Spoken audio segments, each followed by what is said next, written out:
Hey, can we start this thing early right now, or should we wait? You can start early if you like. Yeah. My guy!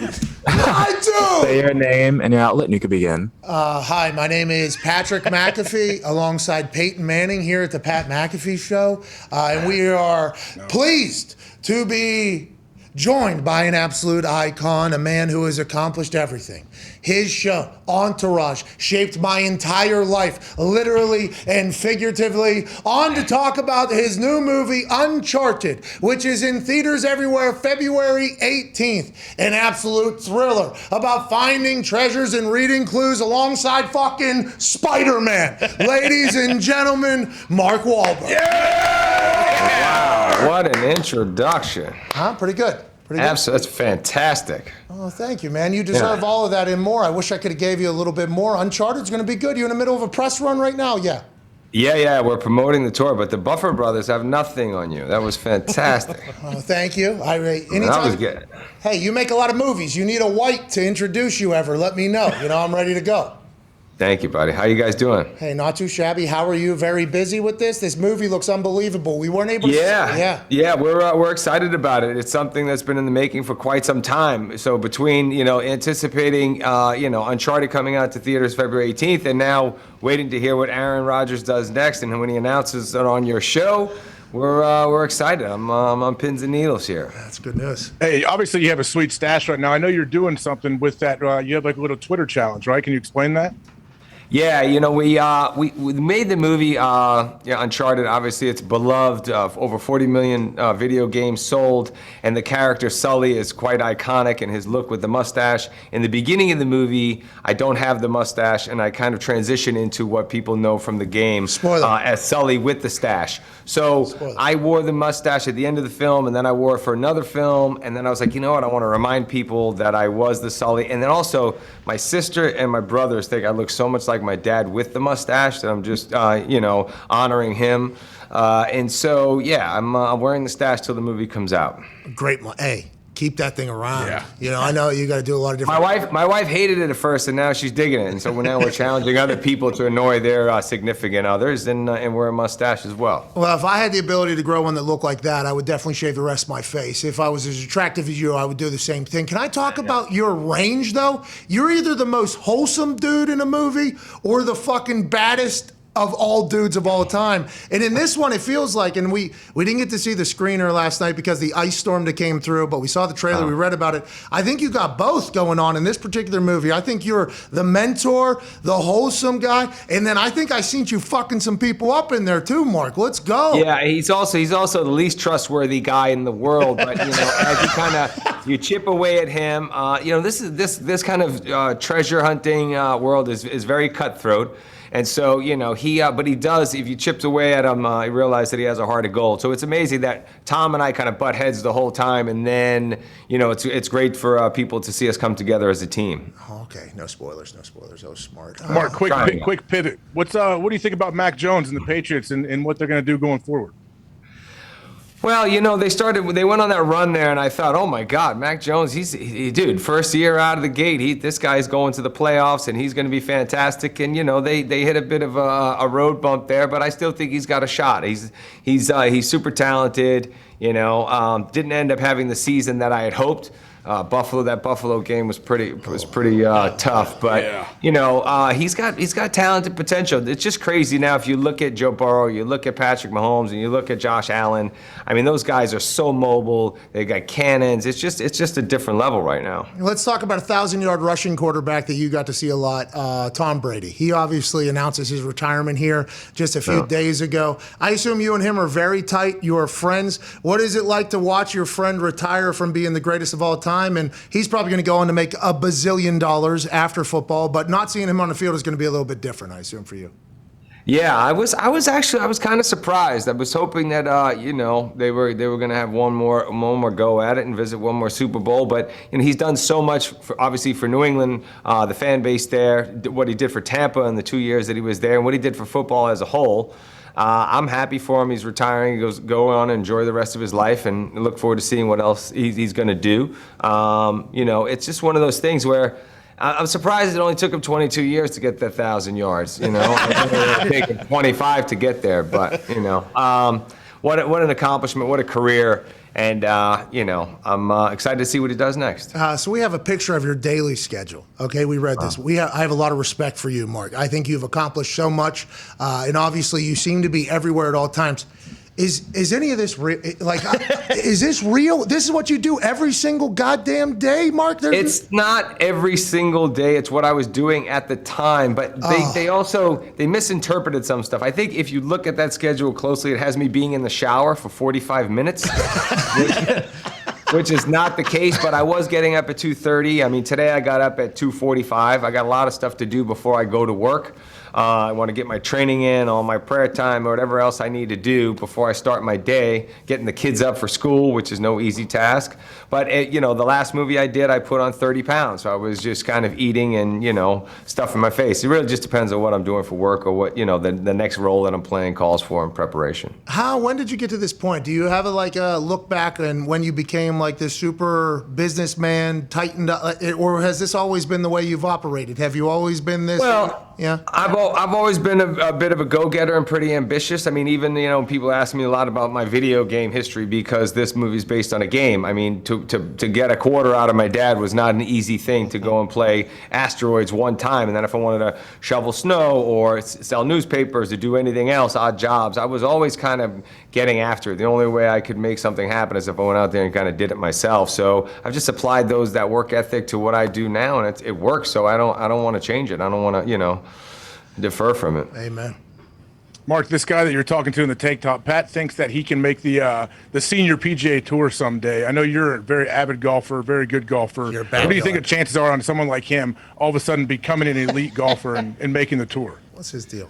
You know what? I mean, I don't know. I had that kind of same ambition when I first discovered the game. I was like, this is what I want to do. I played in every tournament. I know Pebble Beach, the Pro-Am just started today, and I'm like, thank God I'm not there at 5 o'clock in the morning. The lights are just coming on. You're freezing cold. You're hitting balls. 6.5-hour rounds. You know, although I do want to go back there in hopes to find good weather, but now I just kind of play with my buddies. We play in 2.5 hours. I do try to practice every day because I want to get good, but the greatest thing just happened to me. My son started playing before Christmas, so both of them now are hitting balls every day. They're going to play at night and under the lights, so I love it. I mean, for us to be able to just pick up and go and travel wherever we want and play together, that's going to be the greatest thing that ever happened to me. You don't have to go anywhere, right? I mean, images of your backyard surfaced on the internet, and I think everybody said, "Oh my!" How long did this take? Did you build this because your kids got into golf, or is this always? No, I built it before for myself, but now in hopes that they would. So I have one range that's up high, and then I have the other range down below for them, so they're not breaking the windows in the guest house and everything. But yeah, I mean, I love the game that much, so I'm actually going to go and after I finish today, go and hit balls. I'll probably hit a couple hundred balls and then chip and putt, and then play with my sons and have a putting contest with them after. I can't wait to see you in the Champions Tour. Me and you are going to fucking wreck shop in there, dude. It's going to be so much fun. Yeah, we'll be going up against who's, I don't know. I'm already 50, and I don't think I can make it. I've probably... You're 50? Yeah, and I've shot under par maybe 3 times my whole life, so I'm not expecting to go into the Champions Tour, but... You're 50 years old, dude. I would have never guessed that. Has anything that you didn't think was going to happen in your life not happened? It feels like you got businesses that are very successful. I mean, the Wahlburgers were unbelievable. Yeah. You're in the water game for a bit there. I saw you pushing that stuff. Movies, obviously, you started in the music world. I think you have RVs for sale right now. Has there been anything that you have? Car dealerships. Car dealerships. Sorry about that as well. Yeah. Reality Sports TV. Nutrition, gyms. Yeah. Is there anything you haven't done yet that you had on the list of things you would like to accomplish?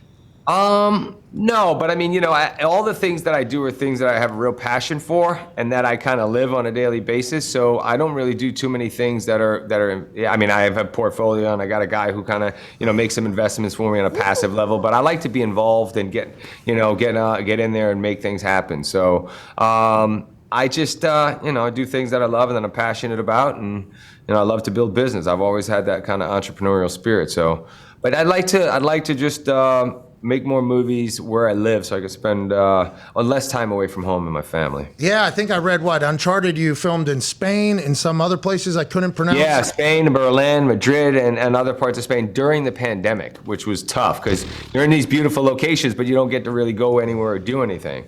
kind of whisked to the hotel, you get tested, you test in the morning, you test again at night, and you don't want to do anything to kind of shut down the production. That would be a big no-no. Yeah, I mean, I didn't hear you give any like "I'll kill you" speeches, but I heard that from other actors. During the if you messed up any of the COVID things, I would be remiss if I didn't ask you about Entourage. Because there's always like this loose reference, like, oh, that's Mark's life. And then I assume there was some creative liberties after season 1, season 2, season 3, whatever it was. How accurate was that? And did you expect to change, like, for instance, my life with that thing? I grew up in Pittsburgh, never could have imagined what it would be like with your friends making it big in the business. Did you know that as that was happening, or did you have any expectations? And how true is it to your life? We always felt like it would be the ultimate wish fulfillment for guys, to kind of be there living vicariously through them. And what better way to enjoy success than to share it with your friends? So I always took my guys with me wherever we went. And we started making a documentary about my buddies trying to start a rap career in their late 30s. And it was a disaster. So we were documenting that, and we were showing everybody, and they're like, oh my God, we should do a TV series, a scripted series about you and your friends. And I said, no, let's kind of make it loosely based on us. And so they took stuff from my life, from other actors, in their experience, whether it was Leo, lots of different people. And we kind of, try to make it as realistic as possible and bring people into that experience. And again, sharing it with our friends. And we looked at Sex and the City and how much women loved that show. And we were like, oh, we need something like that for guys. And it was something that, obviously changed the game. I remember the first time we did the pilot, I couldn't get anybody to do a cameo, so I had to do it myself. And then I remember, people then begging to be on the show. And when we finally did the movie, I mean, you had literally, 75 cameos. I mean, a list of people begging to be on the show, which was great. Yeah, I think you accomplished the male Sex in the City, man. Way to go, Mark. Yeah. Hey, way to go, Mark. We appreciate it out there. Go ahead, Ty. Thank you. Mark, at this point in your career, obviously people are kind of coming out to you when they want you to be in something, and you've been, one of the biggest movie stars in the world for 20 plus years. But are there any guys, either actors or actresses or directors, who you haven't worked with yet that you'd like to before it's all said and done? Oh my gosh, there are so many. I've been fortunate enough to work with some of the greats, and they've taken me under their wing. I really get to kind of pick their brain and learn from them. But, of course, the Clint Eastwoods, the Steven Spielbergs, Guillermo del Toro's, there's so many, and all the up-and-coming filmmakers. I'm always, excited to either kind of find my own stories and get them made myself, or I'm also willing to go and service a vision of a writer-director and have them give me line readings. I don't care. I just want to work with the greats, and I want to continue to do more and more and better each time out and challenge myself and grow as an actor. I feel as excited about working now as I did when I started. Hey, how awesome is Antonio Banderas? I know he's in this movie, which I've always been a giant fan. Amazing. He and I had known each other for a while, but we never worked together. And what a great villain. He really enjoyed himself, and people loving him in the movie. February 18th, Uncharted comes out, starring this man, Tom Holland, Antonio Banderas. I know you got a lot of other stuff to do. We appreciate you. What do you think would be your natural walk around weight? You think? Because I think we see you yoked up. We saw you fat. Now we see you, kind of standard operation. What do you think is your standard weight? Like 190. I mean, I've gone from 218 to 130. I was just 136 for a movie. So I kind of. How? What do you do? It's just drink water and do cardio and be miserable. And then of course eating. I think the eating and putting on weight is harder, just because you still got to, even if you're full, you got to pack in the next meal and then pack in the next meal. But in losing weight, you just got to be more disciplined. Well, we appreciate your time. We appreciate your commitment to the characters that you play. Can't wait to watch Uncharted on February 18th. The mustache looks fantastic. Have a great one, boss. Hey, thank you guys. Congrats on all your success. Oh, hey, you too, man. But thank you. One day we strive to be like Mark Wahlberg. Yeah, ladies and gentlemen, Mark Wahlberg. All right, so they were trying to relay information to Zito. Zito couldn't see it on the computer, so they had it pop up on the screen there towards the end of it. In the middle of a run, I can't believe we got a chance to chat with him. They kicked us out of that meeting so fast. What's that? They kicked us out of that meeting so fast. Oh, yeah, they're done with it. There's a new one coming up, I bet. Yeah, 2:15. It's a junket. He's got them all day. Yeah. I feel like us we really separated ourselves today. Oh, yeah, sure. I feel like we really separated. When he wraps up all of his interviews from the day, he's going to think back.